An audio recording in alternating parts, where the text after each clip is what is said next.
UGC के regulations के खिलाफ एक हल्का फुल्का आंदोलन हुआ, लेकिन मनुवादी मीडिया ने उसे बहुत बड़ा चढ़ाकर दिखाया। यूजीसी की गाइडलाइन को लागू करवाने के लिए तमाम बहुजन समाज के युवा छात्र सड़कों पर हैं। आंदोलनों के बीच में मनुवादी लोग जबरदस्ती घुसकर उसके अंदर घुसकर उनसे लड़ने की कोशिश कर रहे हैं, दंगा करने की कोशिश कर रहे हैं, शांति भंग करने की कोशिश कर रहे हैं। यहां तक कि कुछ तो अंदर घुस के नारे लगा रहे हैं, ब्राह्मणवाद जिंदाबाद। आपको यह अधिकार किसने दे दिया कि आप बहुजन समाज के बीच में जाके दंगा करने की कोशिश करें? तो सवाल यह पैदा होता है कि क्या भारतीय जनता पार्टी भारत के अंदर अलग अलग संप्रदाय, अलग अलग समाज के बीच में गृह युद्ध करवाना चाहती है? जय संविधान, जय भारत, जय भीम, नमो बुद्धाय साथियों, जोहार। आज एक सवाल है, यूजीसी के रेगुलेशंस के खिलाफ एक हल्का फुल्का आंदोलन हुआ, लेकिन मनुवादी मीडिया ने उसे बहुत बड़ा चढ़ाकर दिखाया और कोर्ट भी लगा जैसे कि दबाव में हो और उस रेगुलेशंस को स्टे कर दिया।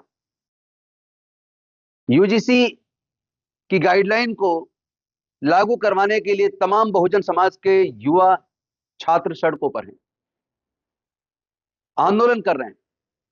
लेकिन एक चीज देखने वाली कि उन आंदोलनों के बीच में मनुवादी लोग जबरदस्ती घुसकर उसके अंदर घुसकर उनसे लड़ने की कोशिश कर रहे हैं, दंगा करने की कोशिश कर रहे हैं, शांति भंग करने की कोशिश कर रहे हैं। यहां तक कि कुछ तो अंदर घुस के नारे लगा रहे हैं, ब्राह्मणवाद जिंदाबाद। ये सब क्या है? आप अपना चलाइए जो आपको करना है, आपको भी संविधान विरोध करने का अधिकार देता है, लेकिन एससी, एसटी, ओबीसी, माइनॉरिटी के लोगों को भी अपने हक और अधिकार के लिए धरने प्रदर्शन की आजादी भारत का संविधान देता है। फैसला कोर्ट को करना है। आपको यह अधिकार किसने दे दिया कि आप बहुजन समाज के बीच में जाके दंगे करने की कोशिश करें, उनके बीच में घुस के उनसे लड़ाई करने की कोशिश करें? आखिर ये हिम्मत इन उपद्रवियों को दे कौन रहा है? भारत की मनुवादी सरकार, कहीं ना कहीं भारतीय जनता पार्टी ऐसे गुंडों को प्रोटेक्शन देने का काम कर रही है।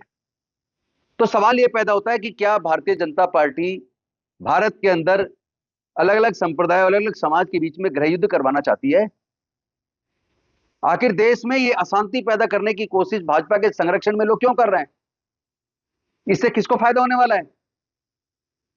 मैं अपने बहुजन समाज के लोगों से निवेदन करता हूं, एससी, एसटी, ओबीसी, माइनॉरिटी के लोगों से निवेदन करता हूं, हम सब लोग डॉक्टर बाबा साहेब अंबेडकर को मानने वाले हैं, संविधान को मानने वाले हैं।